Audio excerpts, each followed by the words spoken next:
2 L's from New York. I thought we played much better against VCU after the initial start of that game, where we really started poorly offensively, taking some bad shots or forcing plays that turned into turnovers.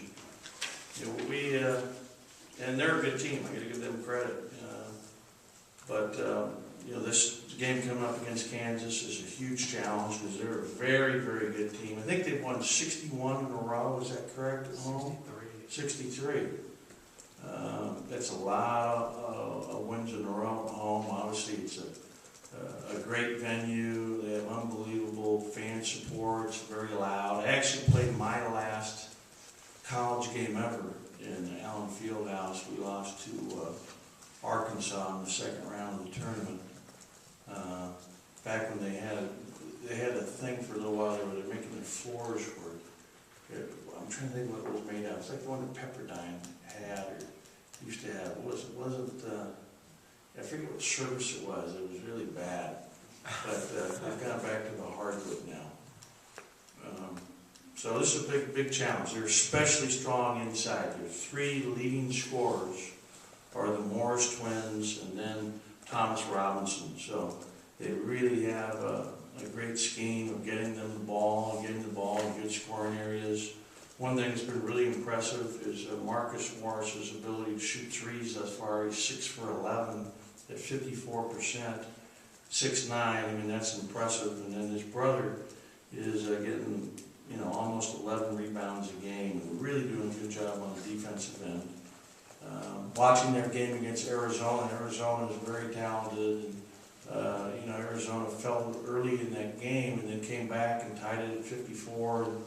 And then in the last 6 minutes of the game, Kansas was able to hold on in a neutral site game over in Vegas this past weekend. So it's going to be a big challenge. Questions?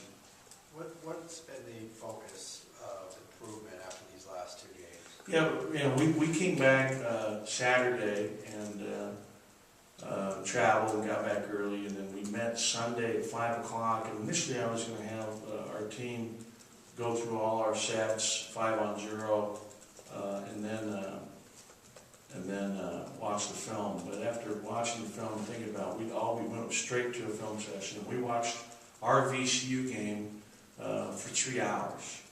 So we really studied it, really tried to learn from it, really tried to understand, all the mistakes that we've made. And, for example, in their first 11 baskets that they made in that game, 8 of them were layups. Layups, either follows layups or put in for layups. I mean, there's too many easy shots to start that game and too many turnovers. And my point was to them is, look, we're playing very poorly, and yet here we are. It's a 1-point game, a 3-point game. We had a chance to go up 1 if we make 2 foul shots to start the second half and just get some momentum. And they're a very good team. I mean, we can play so much better than that. Too many turnovers, 21 turnovers we're not going to beat anybody on our schedule with 21 turnovers on a consistent basis. So I would say it's all the above. It's our defense, it's our execution offensively, it's setting screens, it's making the effort to go every time to the offensive glass, it's understanding rotations and staying in front of the ball, it's taking care of the basketball. It's a lot of things. Would you like this game maybe to come a little bit later than after the 2 New York games, or 2 tough opponents? Yeah, it's not ideal, especially travel-wise. You went on the trip, and you didn't have to practice and play. And it's still tiring, to go all the way back there. The time travel, the change is always difficult. I think Honeycutt told me he got back on Saturday and went to bed about 3 o'clock Saturday afternoon and woke up at 3 o'clock Sunday afternoon. Guys were tired. And so, it's not easy. It is what it is. I mean, this is, what we have to do, so we'll turn around and do it. We leave tomorrow, I think 12:30, and, we'll get back Friday at 1:30. The team will get back. How similar is The slow starts in New York, you drew them to youth or? I thought that the first game against Villanova really had some defensive breakdowns. I thought that I made a bad decision the way we planned to guard them in that game because their guards were so much the biggest key. We should have been more aggressive with our hedges than we were. But we just had breakdowns. I mean, the first play of the game, we missed a hedge that resulted in a layup. And then we went down. Reeves actually missed a pretty decent shot, and that turned in. There was 8-0 before you knew it on a three-pointer, an and one, and a layup. The second game, I thought our poor start really was a big part of it was our offense being very impatient, shooting the ball quickly, and we really studied that. That we've got to be more patient. I mean, Honeycutt took a couple of those quick shots. I'm very clear. Tyler, we want him to be one of the guys that takes the most shots on this team. But it's just part of that's experience and understanding, letting the game come to you rather than hunting it down and trying to make it happen. You got to let some things happen and come to you, especially offensively.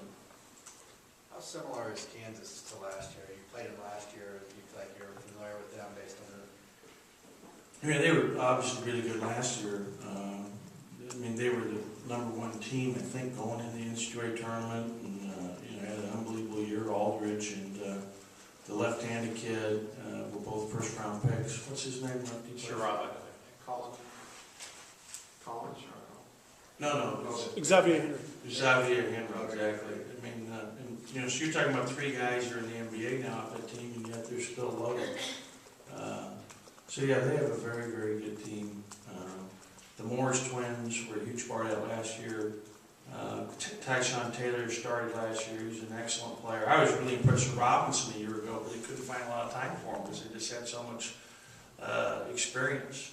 So these guys are very good. And where were they ranked? Where are they ranked? 5, 6, 4?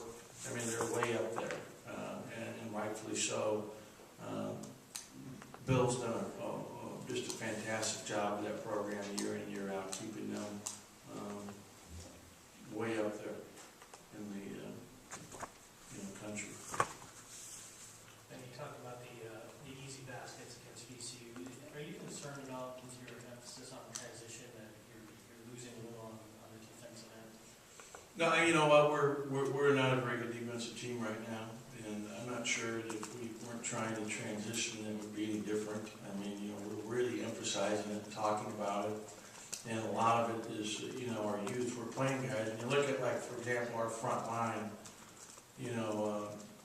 Reeves and Brendan have the most experience, and they're sophomores. And Brendan hardly got to play that much last year, and I think he's done a terrific job up to this point in terms of his effort and intensity defensively. He's been our best defensive player on the front line, and I really like what Stover has done, but he's just a freshman, and then Josh is a freshman. Josh has learned things for the first time, so you really have a lot of guys that are young that are playing major roles, including in our backcourt. When you look at Zeke's I think done a very good job thus far, but he's made some key breakdowns that come with experience. At the end of the VCU game, he was helping when he didn't need to be helping. His guard Rodriguez, who hit a wide open shot from the corner from 3, which was a huge basket. Same thing happened against Villanova. We had the game to a 6-point game. He lost sight of his guy, and the guy hit a shot in the corner. It's that experience of understanding, just how intense and how detailed you have to be a good team defensively and not break down on your assignments. Do you expect enough